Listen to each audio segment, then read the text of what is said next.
Siyam na araw bago ang Pasko, na ika nga'y panahon para sa mga bata. Ano nga ba ang ideal gifts bukod sa mga laruan? Alamin sa report ni Katrina Son. Ngayong Pasko, ano kaya ang mga regalong gustong matanggap ng mga bata? Laruan po, raketa lang po. Si Mommy Maricar, toys ang plano raw ibigay sa anak. Tuwang-tuwa na po siya, ganun po yung ano niya. Nakakapag nabigyan siya ng mga laruan, magte-thank you po talaga siya. Pero ang ibang kabataan, hindi laruan ang nais matanggap. Libro po para mapagbasa. Sapatos po. Tipikal ding regalo ang damit, alkansya, stickers, water bottles o baonan.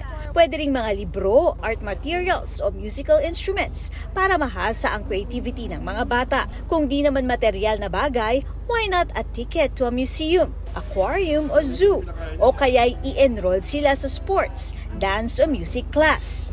Si Mommy Mary Joy Sarmiento, imbes na laruan, headband na gawa niya ang ireregalo sa mga anak. Nakapag mother and kids bonding pa sila sa handicraft. Hindi pa agad nasisira at napagsasawaan ang gamit. Yung di agad sisirain kasi mahal na po yung bilhin ngayon, di ba?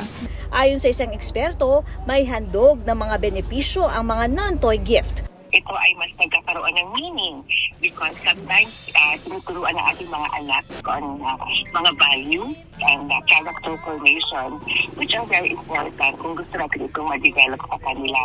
Nade-develop din daw sa mga bata ang value of sharing, pagiging grateful o mapagpasalamat at service o kahandaang maglingkod.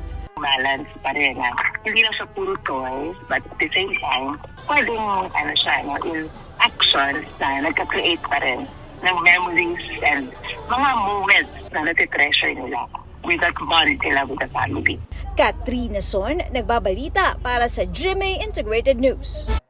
Huwag magpahuli sa mga balitang dapat niyong malaman. Mag-subscribe na sa GMA Integrated News sa YouTube.